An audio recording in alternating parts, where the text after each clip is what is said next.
In 1992 through the end of the 1994 was a time of general Milasi.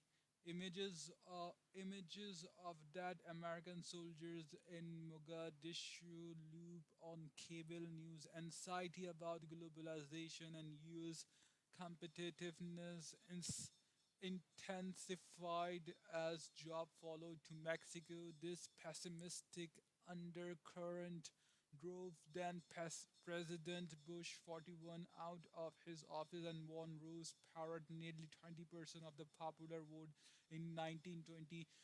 The best showing for a third party and the best showing for the third party candidate since Theodore Roosevelt in 1912, and whatever the culture fascinating with Nirvana. Grunge and heroin reflected it wasn't hope or confidence. Silicon Valley felt sluggish too. Japan seems to be winning the semiconductor war. The internet had yet to take off partially because its commercial use was restricted until late 1992 and partially due to the lack of user-friendly web browser. It's telling that when I arrived at Stanford in 1985, economics, not computer science, was the most popular major to most people on campus. The tech sector seems idiosyncratic or even provincial. The internet changed all this. The Mosaic browser was officially released in November 1993, giving regular people a way to get online. Mosaic became Netscape, which released its Navigator browser in late 1994. Navigator adoption grew so quickly from about 20% of the browser market in January 1995 to almost 80% less than 12 months later. The Netscape was able to IPO in August 1995, even though it wasn't yet profitable. Within 5 months, Netscape stock had shot up from $28 to 174 per share. Other tech companies were booming too. Yahoo went public in April 1996 with an $848 million valuation. Amazon followed suit in May 1997 at 438 million. By spring of 98, each company's stock had more than quadrupled. Skeptic questions earning and revenue multiplies higher than those for any non-internet company. It was easy to conclude that the market had gone crazy. This conclusion was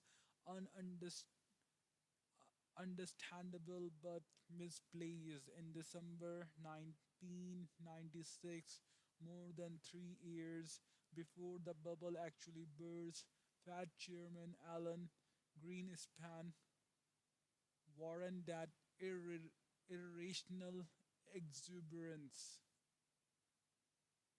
might have unduly escalated asset values. Tech investors were exuberant, but it's not clear that they were so irrational. It is too easy to forget that things weren't going very well in the rest of the world at the time.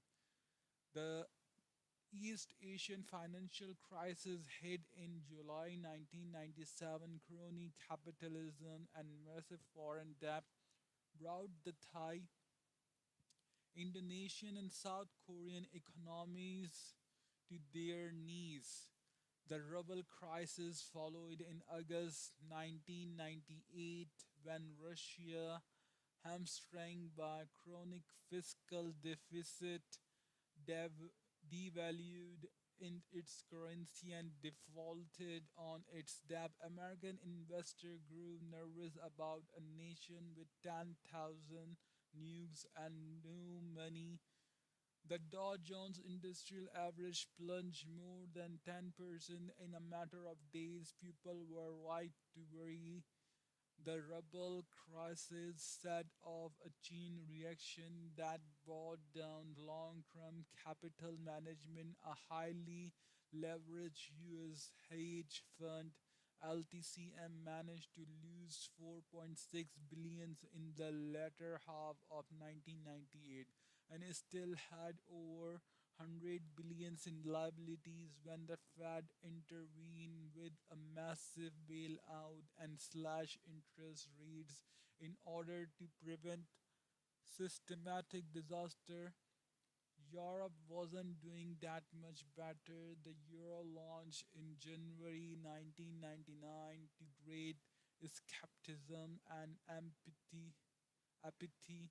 It rose to $1.19 on its first day of trading but sank to $0.83 within 2 years in mid 2000. G7 central bankers had to prop it up with a multi billion-dollar intervention. So, the backdrop for the short lived .com mania that started in September 1998 was a world in which nothing else seems to be working. The world economy couldn't handle the challenges of globalization. Something needed to work, the work in a big way. If the future was going to be better at all, by indirect proof, the new economy of the internet was the only way forward. Mania September 1998, March 2000.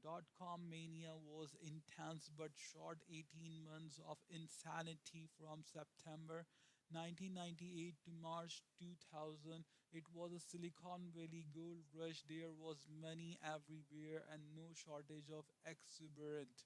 Often it's catchy people chase it every week. Dozens of new startups competed to throw the most lavish launch party. Landing parties were much more rare. Paper millionaires would rack up $1,000 dinner bill and try to pay with shares of their startup stock. Sometimes it even worked. Legions of people decamp from their well-paying jobs to found or join a startup. 140 140 something grade student that I knew was running six different companies in 1999. Usually it's considered weird to be a 40 years old graduate student. Usually it's considered insane to start a half dozen companies at once. But in the late 90s, people could believe that was a winning combination. Everybody should have known that the mania was unsustainable. The most successful companies seems to embrace a sort of anti-business model where they lost money as they grew, but it's hard to blame people for dancing when the music was playing. Irrational was rational, giving that appending.com to your name could double your value overnight. Netscape IPO, green, green spam, irrational exuberance, Asian crisis, Russian crisis, LTCM bailout, March 10, 2000 peak at 5048. .com boom. PayPal mania. When I was running PayPal in late 1990s, I was scared out of my wits, not because I didn't believe in our company, but because it seems like everyone else in the valley was ready to believe anything at all. Everywhere I looked, people were starting and flipping companies with alarming casualness. One acquaintance told me how he had planned an IPO from his living room before he had he even incorporate his company and he didn't think that was weird in this kind of environment. Ac- acting saintly begins to seem eccentric. At least PayPal had a suitable grand mission, the kind that post bubble skeptic would later describe a grandiose. We wanted to create a new internet currency to replace the US dollar. Our first product let people beam money from one Palm Pilot to another. However, nobody had any use for that product except the journalists who voted it one of the 10 worst business ideas of 1990s. Palm Pilots were still too exotic then, but email was already commonplace, so we decided to create a way to send and receive payments over email. By the fall of 1999, our email payment product worked well. Anyone could log into our website and easily transfer money, but we didn't have enough customers. Growth was slow and expenses mounted. For PayPal to work, we need to attract a critical mass of at least a million user. Advertising was too ineffective to justify the cost. Prospective deals with big banks kept falling through, so we decided to pay people to sign up. We gave new customers $10 for joining, and we gave them $10 more every time they referred a friend. This got us hundreds of thousands of new customers and an exponential growth rate. Of course, this customer acquisition strategy was unsustainable on its own. When you pay people to be your customer, exponential growth means an exponential growing cost structure. Crazy costs were typically at that time in the valley, but we thought our huge costs were sane. Given a large user base, people had a clear path to profitability by taking a small fee on customer transaction. We knew we need more funding to reach that goal. We also knew that the boom was going to end. Since we didn't expect investor faith in our mission to survive the coming crush, we moved fast to raise funds while we could. On February 16, 2000, the Wall Street Journal ran a story lauding our viral growth and suggesting that PayPal was worth $500 million. When we raised $100 million the next month, our lead investor took the general back of the envelope valuation as authoritative. Other investors were in even more of a hurry. A South Korean firm wired us $5 million without first negotiating a deal or signing any document. When I tried to return the money, they couldn't tell me where to stand it.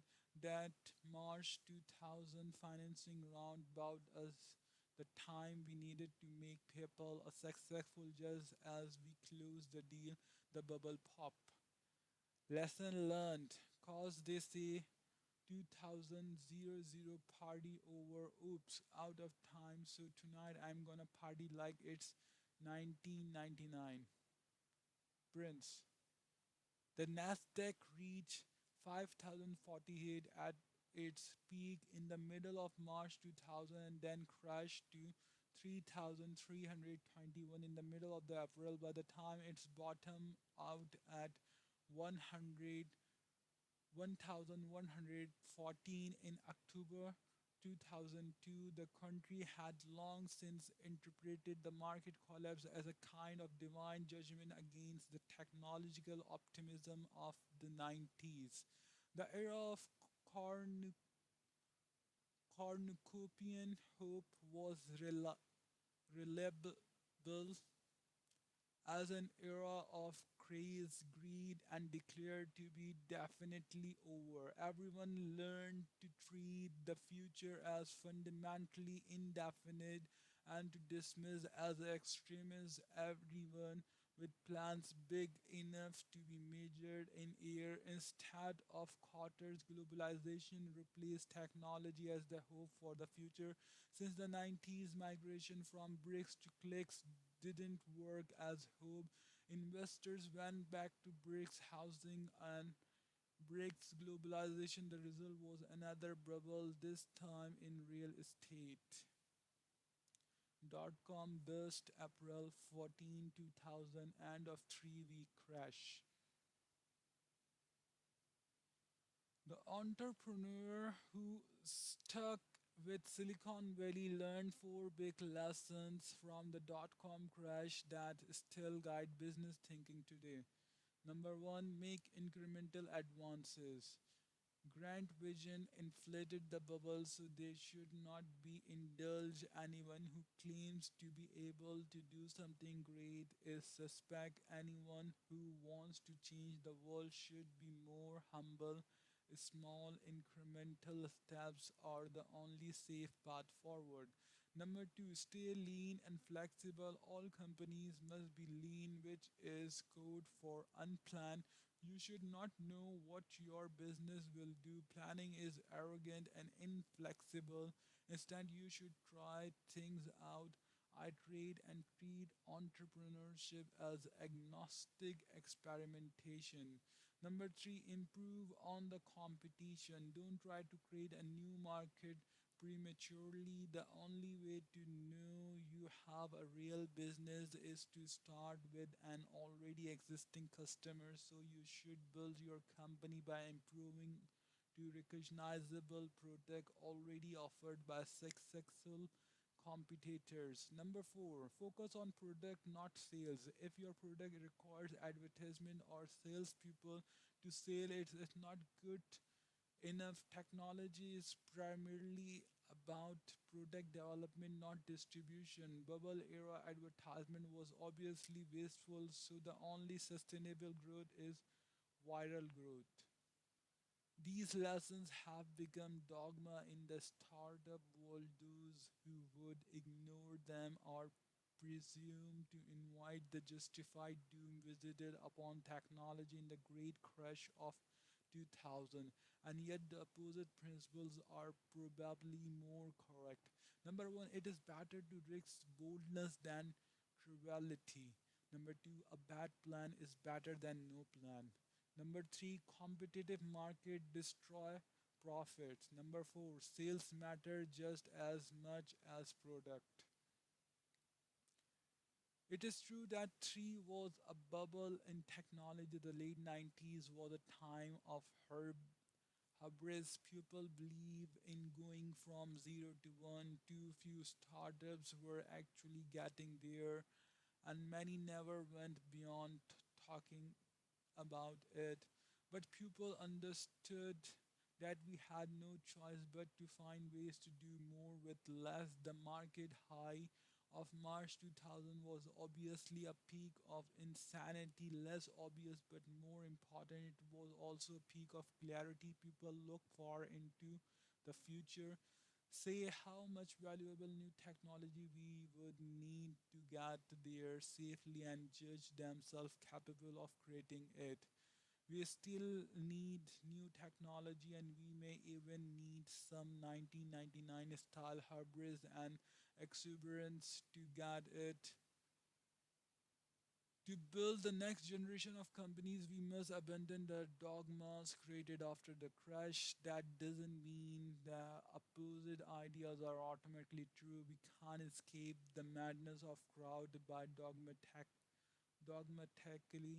rejecting them. Instead, ask yourself how much of what you know about business is shaped by mistaking reaction to past mistake. The most contra- contrarian things of all is not to oppose the crowd but to think for yourself.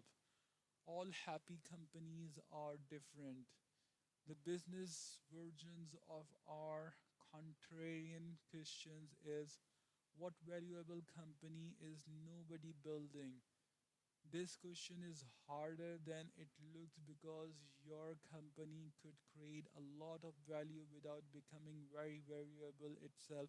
Creating value is not enough. You also need to capture some of the value you create. This means that even very big business can be bad businesses. For example, US airline companies serve millions of passengers and create hundreds of millions of dollars of value each year.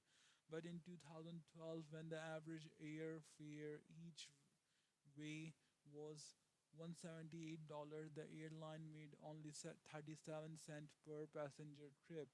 Compare them to Google, which creates less value but captures far more. Google brought in $50 million in 2012 versus $160 million for the airline, but it kept 21% of those revenue as profit, more than 100 times the airline industry profit margin that year. Google makes so much money that it's now worth three times more than every US airline combined. The airline compete with each other, but Google stands alone. Economists use two simplified models to explain the difference: perfect competition and monopoly.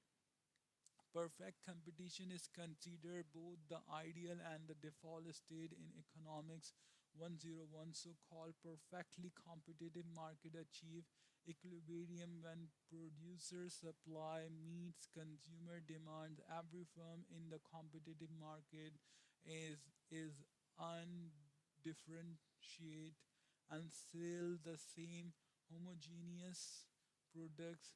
Since no firm has any market power, they must all sell at whatever price the market determines.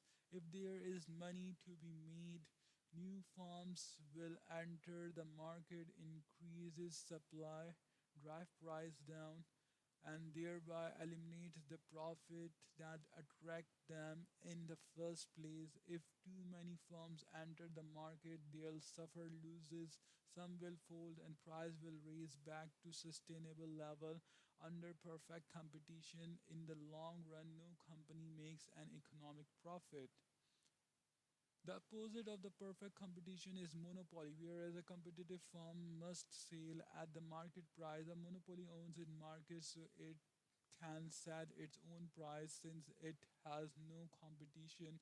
It produces at the quantitative and price combination that maximize its profit. To an economist, every monopoly looks the same, whether it's deviously eliminates rivals, secures a license from the state, or innovates its way to the top. In this book, we are not interested in illegal bullies or government favorites by monopoly. We mean the kind of company that's so good at what it does that no other firm can offer a close substitute. Google is a good example of a company that went from 0 to 1. It hasn't competed in search since the early 2000 when it definitely distanced itself from Microsoft and Yahoo. American mythologies competition and created it with saving us from socialist breadlines. Actually, capitalism and competitions are good opposite. Capitalism is premised on the accumulation of capital, but under perfect competition, all profit get competed away. The lesson for entrepreneur is clear. If you want to create and capture lasting value, don't build an undifferential commodity business. Lies people tell. How much of the world is actually monopolistic? How much is truly competitive? It's hard to say because our common conversation about these matters so confused. To the outside observer, all business can seem reasonable alike, so it's easy to perceive only small difference between them. Farm A, Farm B, monopoly, perfect competition. Perception farms are perception farms are similar, but the reality is much more binary than that. There's an enormous difference between perfect competition and monopoly. The most business are much closer to one extreme than we commonly realize. Farm A, Farm B, monopoly, perfect competition. Reality difference are deep.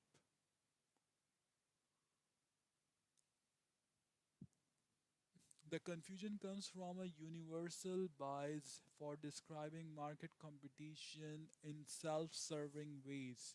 Both monopolists and competitors are incent- incentivized to bend the truth. Monopoly lies to protect themselves. They know that bragging about their great monopoly invites being audited, scrutin- scrutinized, and attacked since they very much want their monopoly profit to continue unmolested. They tend to do whatever they can to conceal their monopoly, usually by exaggerating the power of their non existent competition. Think about how Google talks about its business. It certainly doesn't claim to be monopoly, but is it one? Well, it depends. A monopoly in what? Let's say that Google is primarily a search engine. As of May 2014, it owns about 68% of the search market.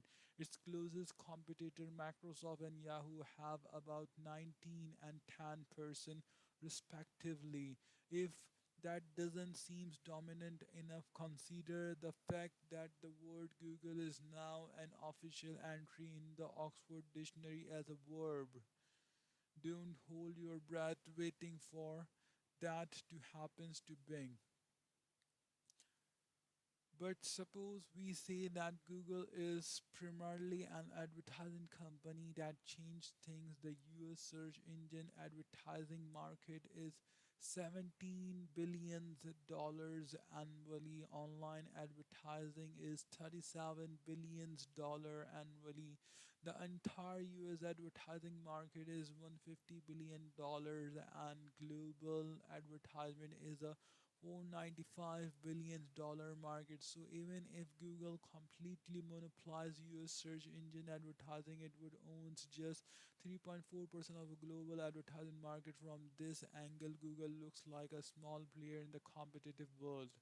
Total US advertisement $150 billion, US search advertising $17 billion, US online advertising $37 billion, global advertising $495 billion. What if we what if we frame Google as a multi what if we frame Google as a multi-facted technology company instead? This seems reasonable enough.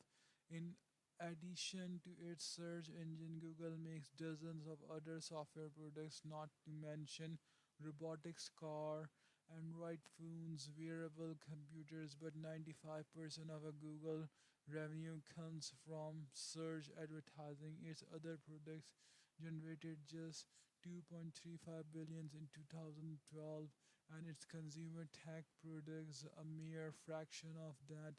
Since consumer tech is $964 billion market globally, Google owns less than 0.24%